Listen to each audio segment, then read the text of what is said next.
What's up everyone, I'm CallumOnToast, and in today's video I figure since I've just invested in a few new level 50 Pokemon for the Great League, and because I'm sure you're all very bored of the Spring Cup, that was an appropriate time to bring back the Spicy XL Roulette wheel. For those of you that don't know how it works, there are currently 33 different Spicy XL Pokemon on the wheel, and by spinning the wheel 3 times I will end up with a completely random team. I'll then remove those 3 Pokemon from the wheel and go again until I've got 11 different teams. These battles were done against my subscribers, and as always I've also asked them to bring Spicy Pokemon, ideally using at least one XL Pokemon to level the playing field a little bit, but also make these battles that much more entertaining.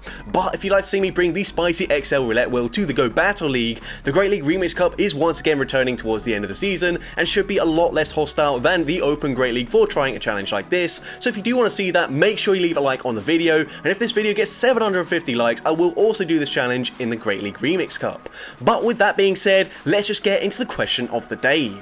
Do you think the XL system as a whole has had a positive or negative impact on the game? Let me know in the comment section down below, and with that being said, let's get into the battles now. Alright, so going into the first spinning of the wheel, our first Pokemon is going to be Execute, a Pokemon that I did showcase fairly recently in the Spring Cup. The next Pokemon is going to be Shadow Ghastly, which is a very glassy Pokemon. The third Pokemon is going to be Floette, which is actually only just barely XL, but it is still XL, so it does count for this theme. So here, we're going to lead into a Alolan Grimer, which is awful for me. I do stay in initially, just to double check that it wasn't Bite before I swap into my Ghastly, but unfortunately, there's just not a lot we can do now. We have 2 Pokemon weak to the poison typing. I do call that it is just a Sludge Bomb, and Ghastly, whilst it has literally 0 defense, does at least tank a double resisted Sludge Bomb, but they're able to fully Mudshot farm me down. Now, of course, we can come in with the Execute. We are hitting for super effective damage with these Confusions, but they don't hit particularly hard. Swallow is fairly bulky, and as well, Execute just doesn't have a very high attack stat, so I'm going to try and go for a full Confusion farm down, but I'm not going to be able to get there, and of course, I'm going to have to double shield here, because otherwise, I'm just going to not be able to damage that Grimer whatsoever. So, we're now going to go for an Ancient Power. We've got back-to-back Charge Moves loaded, hoping for a boost, not getting a boost, unfortunately, but we're going to send that second Ancient Power straight away, grabbing the final shield from the opponent. They will be forced to throw a charge move to take us out here, but Sludge Bomb gonna be taking me out. We come in with the Floette, and they've got another Grimer in the back, this time the Kanto version, and they're running Mud Slap, so that is obviously a lot better for us as we're not taking super effective damage from the fast move, but unfortunately they're still able to tank a Psychic, which doesn't do much damage, throw the Sludge Bomb, taking out Floette, and unfortunately we don't get off to a very good start, but GG's to that opponent there. Into the second spinning of the wheel, we've got Chinchou as the first Pokemon. Second one is going to be Shadow Magnemite, so double electric so far. The third and final Pokemon will be a Dwebble. So going into that battle, we're going to be leading with the Dwebble, running it as an ABB style team, and we're going to see a Shundo level 50 Phantump in the lead, so pretty crazy from the opponent. We are going to no-shield the first charge move. This will just be a Seed Bomb, which we can live reasonably comfortably. Dwebble has a decent amount of bulk there. Going to go for the X-Scissor. The opponent does not tank that as comfortably, and now they're going to swap into a Slowpoke. We can respond with our Shadow Magnemite, go for a Discharge here, throwing on the CMP tie, and the opponent's just going to let that go through. So the opponent's now going to wait out their Switch Lock before coming in with a Great League Rayquaza. We're going to go for a Magnet Bomb here, and we are resisting the Dragon Tail damage, but Shadow Magnemite is just so glassy that they can fully Dragon Tail farm me down there. That is quite embarrassing. At this point, I'm going to come in with my Chinchou. I should be able to live any one charge move, because they're probably going to be running like Dragon Ascent or maybe Aerial Ace as the secondary charge move, so Breaking Swipe would not KO, but I'm going to play it safe anyways. Shield the first one. We can now go for a Bubble Beam. They're forced to shield that up because they are very low in their health at this point. They are now going to go for a Breaking Swipe number 2. We're going to swap into our Dwebble, get the Snipe, and now we can just very safely shield this up, or actually not even shield this up. Breaking Swipe will be taking us out, but we can Spark farm down with the Chinchou, and I'm able to take that game. So GG's to that opponent there. Into the next spinning of the wheel. The first Pokemon is going to be Alolan Sandshrew. So a lot of people did recommend building a Kanto Sandshrew, so that is definitely on my mind and one for the future. But the third final pick for this team will be a Slowpoke of my own. We do have Pawniard in that second spot there. I'm going to run it as an ABB style team. Unfortunately, not a very good lead, so I'm going to save swap into my Pawniard. The opponent is staying in there for quite a while, banking a Body Slam and then swapping into their Whelmer. So This is actually also the Battle of Spice World Champion, by the way. A lot of these opponents are people that have done very well in previous Battle of Spice tournaments, and that is why they're on my friends list, because of course, if you didn't know and you were wanting to participate in a video like this and battle against me, the only way to get on my friends list is to enter a Battle of Spice competition, but unfortunately my friends list is now full, so that's not something I will be able to do. Maybe I will get rid of a few friends, but there's definitely not going to be anyone that I've added through YouTube, so don't worry. You're not going to be removed from my friends list if you were added through entering a Battle of Spice competition. But here they're going to come in with an Omanyte. We're going to go straight for the Night Sash here. Night Sash does have the chance to boost my attack. We grab the shield, the final shield as well. Unfortunately, no boost there, and I figured they're just going to go for a Bubble Beam bait, and they do exactly that. Now, we still got to be careful here, of course. We've got 2 shields remaining. I don't want to get too low to the point where actually I just can't make it to a Blizzard up against that Quilladin. So I'm going to let the next Bubble Beam go through, and then I'm just going to continue to overfarm in this matchup. I'm not going to bother throwing whatsoever. I'm going to wait until my Switch Clock does come up and then swap into my Slowpoke, but the opponent makes it even easier for me as to come back in with Quilladin. I don't think they're at back-to-back body slams, so I'm able to commit to the Blizzard, and whilst we are double debuffed, Blizzard easily takes out the Quilladin, and now at this point, Slowpoke is decently bulky. I should be able to live a Rock Blast very comfortably, and I do have a Side Shock loaded now, so I'm just going to throw it straight away. Honestly, hadn't been keeping track of the energy. Just going to throw straight away, take out the Omanyte, and I'm able to take that game.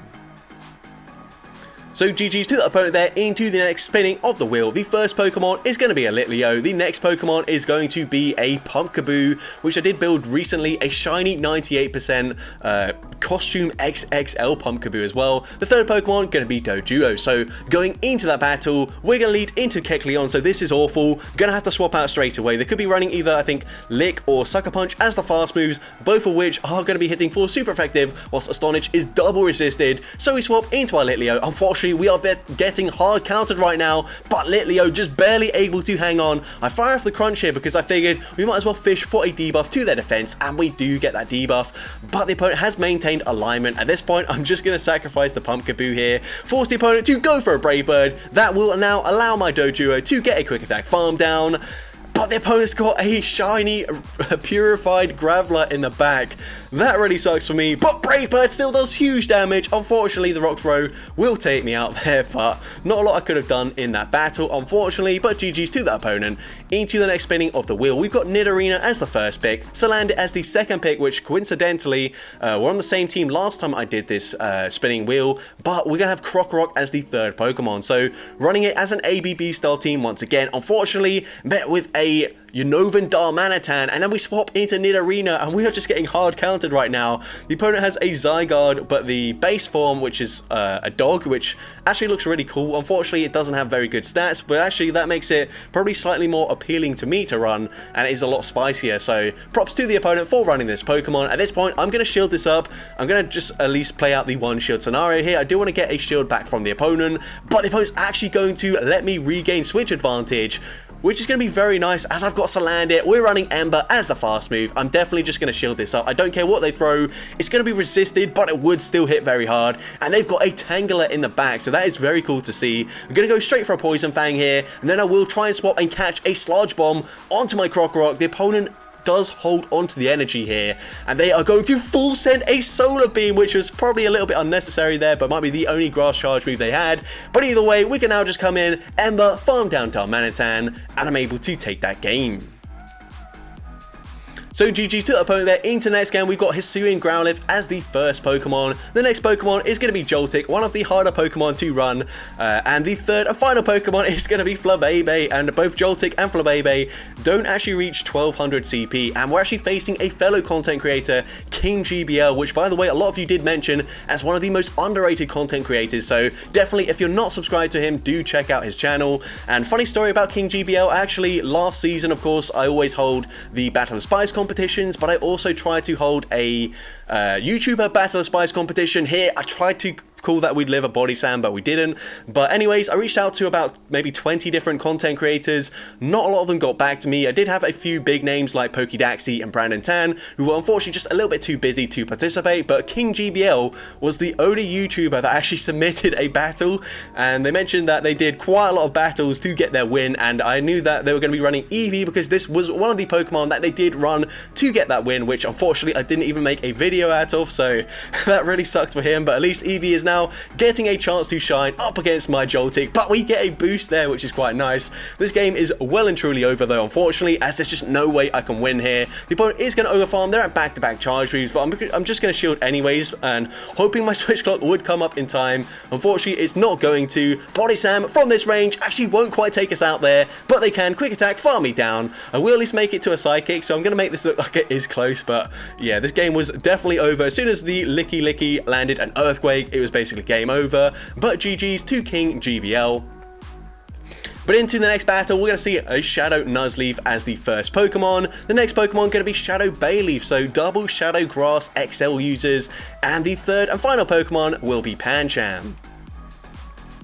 So going into the first battle, and we're going to see a Pancham up against a shiny Shadow Metagross. Now this isn't ideal for us, but I am running Crunch, and the opponent might not know about Crunch, so we're just going to full send it straight away. Crunch is going to one-shot the shiny Shadow Metagross. They come in with a Bite Shadow Blastoise, which is a very interesting decision here.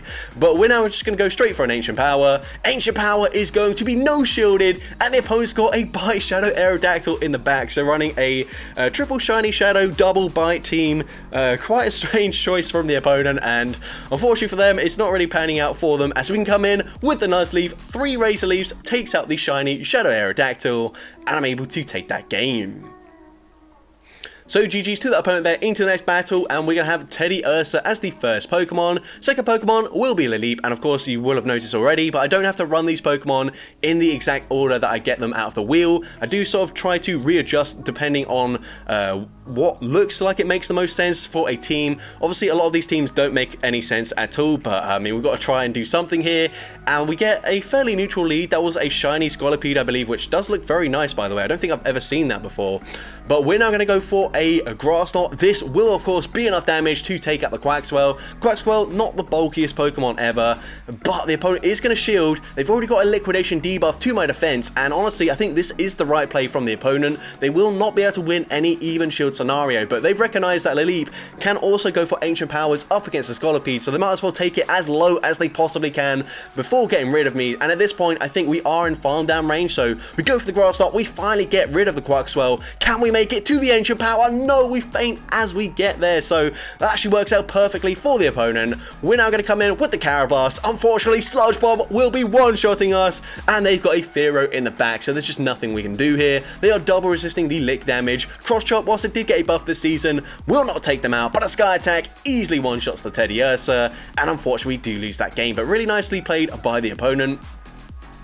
And into the next spinning of the wheel, we've got Frillish as the first Pokemon, Snover as the second Pokemon, and the third and final Pokemon is going to be Cubchoo, so an AVB style team with double ice in the back. So going to be leading Frillish into Passimian, and this is a really, really good lead for me. So the opponent's going to say swap into a Salamence and a Cubchoo. Can we go for a full Powder Snow farm down?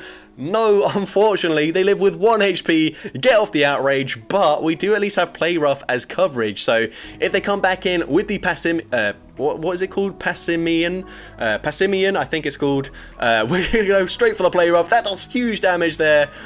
And now we can just come in with the Frillish, go for a full bubble farm down. They're not even going to make it to a Brick Break, so that's fine with us. We get the farm down, and the opponent's got a Butterfree in the back, so we're just going to go straight for an Ice Beam here, and then I will be swapping into my Snover. Confusion, pretty clunky move, not going to be generating energy that fast, so I should be able to outpace them to back-to-back Ice Beams here, so we're looking very comfortable right now. The first one will be grabbing the final shield from the opponent. I can just safely shield this up, and I will certainly outpace them to the next charge move. They don't get a debuff with the Bug Buzz. We can go for Ice Beam number 2. I thought about going for an Energy Ball, but that would be pretty disrespectful considering I did just completely hard counter my opponent there, but I'm able to take them out anyways. But GG's to that opponent. Into next game, we see Machop in the lead. The next Pokemon is going to be a Shelder, and the third and final Pokemon for the penultimate team is going to be a Spinder.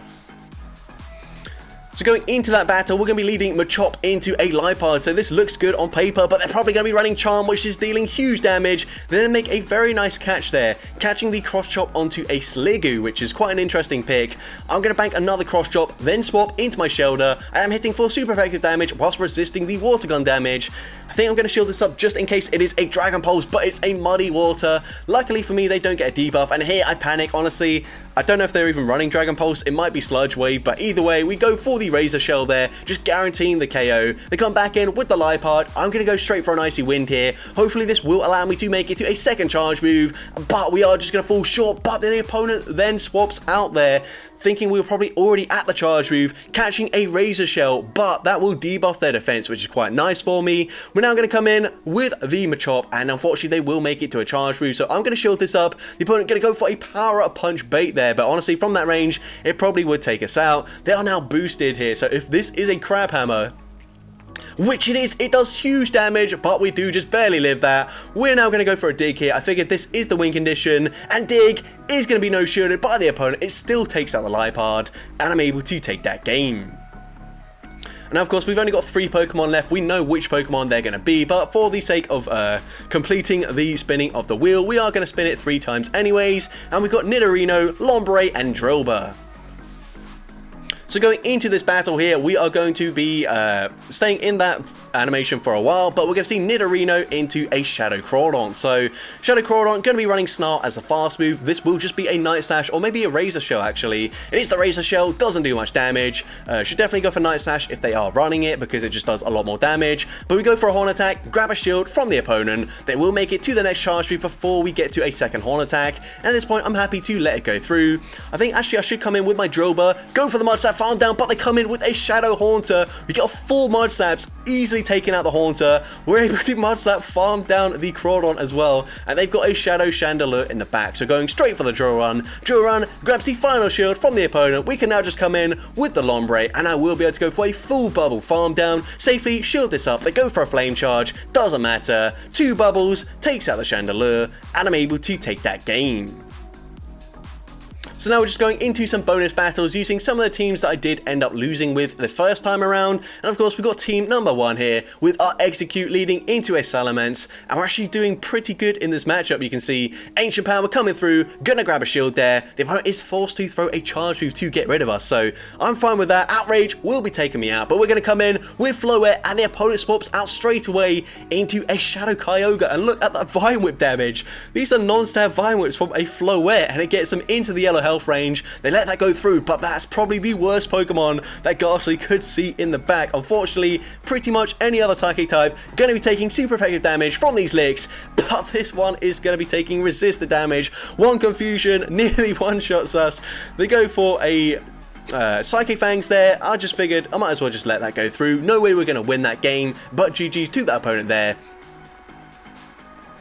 Into next game, we've got the Growlithe in the lead here, going up against an XL Ledian, so we're going to go straight for the Rock Side. Rock Side would easily one-shot them as they are double weak to it. I know Ledian does have the Dynamic Punch coverage, so I'm just going to use my shield here. It is the safe play. They full send the Dynamic Punch. That won't allow them to even make it to an Aerial Ace, so that's great with me. They're now going to come in. I thought this was a Zapdos, so I'm going to go for that Rock Side straight away. It's actually Emolga, so that's also okay with me. We are going to shield this up. Could be a discharge. It's actually just an Aerial Ace, so possibly running either Thunderbolt or maybe they just wanted to bait with a slightly cheaper move there in the Aerial Ace. But either way, Rock Side will be taking out the Emolga, and they've got a flying Pikachu in the back, which is very cute. We're going to come in with the Joltik, go for a Cross Poison, and Cross Poison isn't going to do much damage, but it does get another boost, so we are 2 for 2 with boost with our Cross Poison Joltik right now. They're going to go for a Fly, doesn't matter. I tried to go for the full farm down. They will make it to a second charge move though, so they will be taking out the Joltik, but it just means we can come in with the Flabébé, go for a Vine Whip farm down, and I'm able to take that game.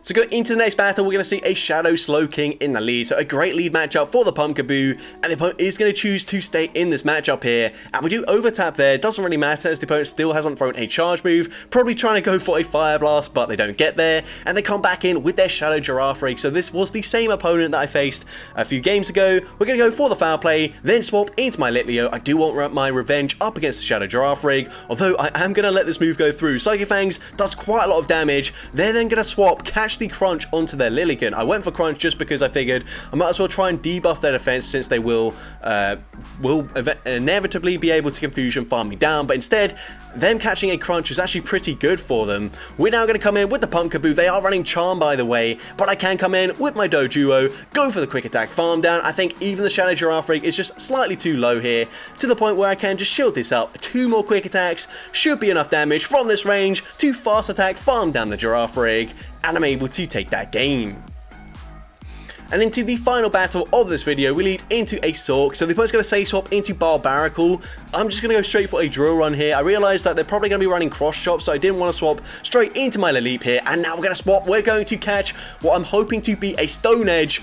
It is the Stone Edge, so that is just neutral damage, and we get the Bullet Seed farm down. And as well, if they do come back in with Sork, unlike most fighting type Pokemon, they don't have a good fighting type fast move, so they're actually running Poison Jab, which is only neutral here, and it will be quite a quite a long farm down if they try and commit to it, which it looks like they're doing here, as they allow me to make it to an Ancient Power. Ancient Power, going to be grabbing a shield from the opponent. They're still going to go for the farm down, but then they swap, they catch the charge move onto their Sigilyph here, Sigilyph, sorry, and we are now just going to go in with the Teddy Ursa. They will make it to a charge move at the last second, but I'm just going to let this move go through. At this point, this is game over. Ancient Power, not going to take me out. I think I'm just going to let this move go through here, and the opponent is going to full send a Focus Blast, so possibly not even running the buff Brick Break there, but I'm able to take them out with a Fury Cutter and take that game. So that's going to be it for today's video. If you did enjoy it, please make sure you leave a like, leave a comment letting me know, and as well, don't forget to respond to the question of the day if you haven't done so already. And if you want to see more content like this in the future, make sure you hit that subscribe button and turn on post notifications. That way you'll be notified whenever I upload a new video. And if you want to take your support even further, you can now become a channel member with perks including early access to new videos, shoutouts at the end of each video, custom loyalty badges, and custom emojis to use in the comments. I want to say a massive thank you to everyone that has already become a channel member. Your support is greatly appreciated, and with that being said, thank you all so much for watching today's video, and I hope you have a great rest of your day.